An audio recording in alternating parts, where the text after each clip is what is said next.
Hey, what's going on guys? It's Chaz here bringing a new video on Duel Links, and today is going to be a beginner's guide to Duel Links because I know a lot of people that watch my videos are pretty new to the game and they need help with boxes, deck making and all sorts of little bits and tricks, so I'm going to go over everything that you'll need to know if you're a new person to Duel Links. Don't worry, later on I'll upload a regular video. I have a Harpy video ready for you guys, so that'll be coming out later tonight, so don't worry about that. So the first thing I want to talk about is the boxes, because I've had quite a lot of questions about the boxes and what boxes they should go for if they're brand new into the game. Also, if you are not new to the game and you've got experience, help people down in the comments. If they say, oh, I want to build this deck or I want help with this, be nice down in comments. Leave some tips for them, like the new people. We want to welcome as many new people as we want into this community. And yeah, that's what I just want to go over real quick. So these were the first two boxes put into the game, and the Ultimate Rising is a really good box to start off with. Most of the cards are really outdated because of how old the box is, but it's still got some really good support, because you'll see quite a lot of people running the Sphere Kuriboh, and that's where you get the Sphere Kuriboh is in this Ultimate box. And you can also get really helpful stuff like, where is it? You can get your Sphere Kuriboh, I think, is Mirror Wall in this one as well. Oh no, Mirror Wall's not in this one, but you get your Sphere Kuriboh and your Sonic Bird from this Ultimate box. If you have the gems, I would go for them too, but it's not too important, because Sphere Kuriboh is a good staple in some decks, well, most decks, but you never know, it might come back in another deck. And it's also got stuff like Order to Charge, which is really good in normal decks, but you don't see it in the meta too much. So only go for this box if you really, really need the Sphere Kuriboh, but I wouldn't recommend going for it straight off the bat. Still a really cool box. Age of Discovery, we might see this box come back into play soon, because there's a new box leak came out for new water support coming into the game, and this box has loads of water support with the Leviathan Dragon, and yeah, it's just got loads of water support in it. So this box might come back, but if you're a brand new player, I wouldn't recommend going for this box straight away, because all the cards are really outdated in it. You hardly see any of these cards in competitive play. And yeah, I'd stay away from this one. Another box is Flame of the Tyrant. Same with this one, it's outdated, it's not too good, but it does have a few staples in it. And the two main cards at the top, the Tyrant Dragon and this guy, you never see them really in competitive play. They're not that good. But it does have Sergeant Electro in this box. Sergeant Electro is a really powerful card in so many different decks. This is the machine type, where you can lock down a spell or trap on your opponent's back row once per turn. Really, really cool card. You can also get your Fiend of Jester. He's really, really cool. Well, Fiend Jester. He's a really cool card for spellcaster decks. You can get your Warm Worms in here. You can get your Venus. Venus is a really cool card. So this is overall, it's an alright box, but just go for this if you're really heavily after your Sergeant Electros. But I would recommend, I'm not going to go through every single box, but I'd recommend if you're a brand new player, if you have the money, definitely go for Crimson Kingdom and build yourself a Red Ice deck, because this box is really powerful if you need the Red Ice cards. Because it's got your Red Ice Zombies, your Red Ice Zombie Dragons in it, it's got your Gazookies, it's got all the cards you need. Plus, obviously, this box has Dark Paladin, and Dark Paladin's really, really good for farming decks. And it's got Gokua for Fire Fist. It's a pretty cool box, really, really powerful. So if you're a new player with money, definitely go for this box and build yourself a really powerful Red Ice deck. And the Red Ice traps and spells that you need, you get through PvP rewards, so that's pretty simple. But if you're not if you don't have money and you just want to jump into the game and have fun with the gems that you got, I'd highly recommend just going for Galactic Origins. Really powerful box. Galactic Origins, I'd say right now, is the best box in the game. I'd recommend trying to pull staples like Mirror Wall and stuff like that, but Galactic Origins is 100% one of the best boxes, because it's got Saphira in it, it's got all of the, it's got all of the Gladiator Beasts in it, and the Gladiator Beast is one of the highest top tier decks in the game, and you can get all of them from this box. You can get your Cosmic Cyclones, because you guys have seen me use this card quite a lot in my decks. Really powerful card, pay 1,000 and banish one card, well, spell trap on the field. And yeah, it's got some really cool support, because it's got your impenetrable attacks as well, and you can run this in your Gladiator Beasts. So the one thing I want to say about if you are going to be a new player, like going in and spending gems on boxes, focus on one box alone. Don't just splash a few gems in one box, splash a few gems in the other, because then you'll never get the card that you want and you'll just end up with no gems left. Just go full in on one box until you get everything that you need. Because when I was a new player, and quite a lot of people were new players, they used to splash like 50 gems in one box, splash another 50 in another and another, and then you'll just end up with loads of rares, and then you won't end up with the cards that you want. So just go like full in on the one box. That way you're guaranteed to actually eventually pull the cards that you want. And Galactic Origins is the best for that. I would stay away from the new box, Red Eye Slash Dragon, because it does have some cool fun decks, like it's got some fun cards, but nothing's too meta changing, and most of these cards, they rely on other cards from the boxes, so I'd stay away from that. There's some other staples in other boxes, so as soon as you get all of your Gladiator Beasts from Galactic Origins, it shouldn't take too long or that many gems. You can start going for like your Wall of Disruption. Really, really cool card. That's in Servant of the Kings. And you'll need your Mirror Walls, and that's in Neo Impact. Really old box. So don't go like completely out on this box, because there's only certain cards that you need. That's like Half Shot, your Black Pendants, and your Mirror Wall. Like, all the other cards are, they're not too good anymore. Jerry Bean Man used to be the most overpowered monster in the game, no joke. When the game first came out, this guy would get you to King of Games in about a week. So, that's something. So that's the boxes. Like I said, just make sure you focus on one box alone, don't splash your gems around, and go for Gladiator Beasts, because they are the most overpowered deck for the cheapest price, I would say. And obviously, you can click on your fountains, your bins and stuff like that, and you can get some free gems here and there. Other really cool thing is the gate. People don't realise how powerful the gate can be when you're a new player. For example, Seto Kaiba is one of the coolest persons to farm, because he has the enemy controller that you can get for free. He has Blue Ice if you need a few more Blue Ices. He has Champion's Vigilance. If before this got banned, you could run 3, and it was a really powerful card. And yeah, there's loads of them, so I'd recommend definitely going for your enemy controls if you don't have them. Joey hasn't got anything too great. I would recommend farming. Rex don't have anything too great anymore either. Oh, that's something that's pretty cool. Bandit Keith, make sure you farm some rare metal morphs, and don't worry if your farm fails, just battle them normally. If you don't win, it's fine, because in PvP, most of the rewards you can actually, well, most of the cards you can get through the gate, you can pick through a ticket, which is pretty cool. And if you want Gravekeepers, Shizu's your girl. But Gravekeepers are, like, dead right now. They'll come back at some point. But yeah, the gate's really, really cool way, and free ways to get, like, cards, and it's easy to level up. You just keep doing gate duels if the standard duelists are gone. So that's pretty simple. And the other thing I want to go over is decks.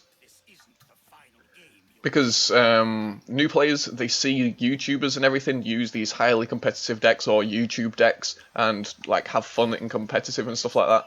But it's different if you're a brand new player, because you'll be like, I want to make that deck, I want to have fun, I want to do what he's doing. But you're in Rookie at the moment, or in Silver or Gold. So you need to be using a Silver, Rookie or Gold deck, and the meta is so different down there than it is up at the top. Because, I'm not even kidding here, you can use the most powerful Cyber Angel deck ever in Rookie, and you'll still lose to a 30 card deck, because they're running cards that just counter you. They're running like all sorts of random stuff. So I'll just go over like a quick deck build for Rookie and stuff like that. When you first start off the game, you'll either have Seto Kaiba or Yugi, and you won't have a lot of characters, I know that. For a fact, if it would like to load, I kind of clicked on the raw deck and it froze. Give us a sec. What's going on? Did my game just crash? It did. So I'll just restart the game. What I want to go over, like I said, is going over decks for bronze, like Rookie, Silver, and Gold and stuff like that. And the reason for that is because I want to try and help you guys get out of them ranks and climb into the big ranks with everyone else. It's pretty simple. Apologise for that little crash, by the way. So I'll go over the decks for new players and like people of low rank. You might have these cards, you might not have these cards, but I'll go over like certain cards that you can actually put into your deck, and it should help you a lot.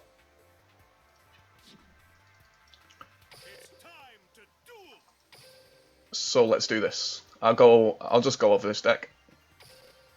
There we go. It's better now. So I cancelled this deck. When you first start off, I'll just put like gold deck in the title. So when you first start off, you'll have like hardly any skills or anything like that. You will have Draw Sense. No, you won't. You will have Power of the Dark for Yamayugi. That's one of his first skills. And what Power of the Dark does, it powers up spellcasters and fiends by 200, I believe. Yeah, it powers up fiends and spellcasters by 200. So what you want to do is click on that little arrow, click onto monsters, filter, click fiend, go to the spellcaster. Yours will look a lot different to this, so don't worry about this. And keeping everyone in mind. And then it will load up every single fiend and spellcaster that you have. What you want to make sure you do is not put too many level 7s, level 5s, and level 6s in your deck, or else you'll have to keep drawing big monsters and you won't be able to do anything with them. So what you want to do is scroll down to your level 4s and make sure you got it sorted by attack. Then scroll down to your level 4s and it'll show you what level 4s are your most powerful. This guy was given out for free. We got one in the card flipper event, and we also got another one in the card flipper event like a few weeks ago. So most people have 2 of these. It's 1,800 attack with the field spell that you get for free. It goes up to like 2,000 attack, so you want to throw them in. It's a pretty cool card.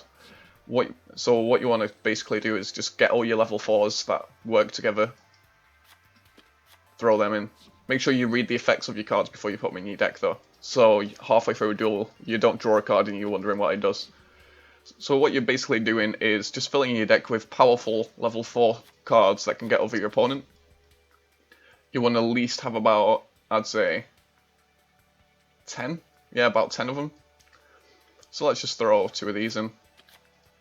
So as you can see, I've got all level 4 spellcasters and fiends, and they're my most powerful ones because I went off like sorted by attack. And then for your last 2 spots, you can put level 6s or level 5s in. So, for example, this is a pretty cool card, for example, why not? And we'll throw 2 of them in. So as you can see, I've already got all the monsters set up pretty easily. So that's got like 2,000 attack now because of the field spell. That's got 2,000 attack. That's got 2,000 attack. That's got 2,000 attack. That one does, and that'll go up to 2,600 attack for 1 tribute. And just through that, you can already tell it's going to be a pretty powerful, consistent deck. Now what you want to do is go into your spells, because spells and traps are very important in your deck. You don't want to add too much stuff to just like... In the meta decks you see like enemy controls everywhere, you see all sorts of crazy stuff. But remember, you're in bronze or gold and stuff, the game's a lot different. What you want to do is just use a basic, normal, powerful deck that can just get over your opponent as fast as possible and rank you up and get you out of that hellhole. So most people have like 1 or 2 enemy controllers. Everyone knows what it does. If they try to attack you, target 1 face up, change it to defense, or you can tribute take, powerful card. Just run 2. I'm not going to throw 3 in. Something else that you can throw in, I wouldn't run Horn of Unicorn, because if it gets destroyed it goes on top of your deck and then you're drawing a dead card. And you really don't want that. So, something else you can throw in. Just looking for cards that most people have. Here we go, One-Shot Wand. This is a pretty cool card. Equipped to a spellcaster, it gains 800 attack, and if the equipped monster attacks or is attacked during damage calculation, you can destroy this spell card, and you get free draw.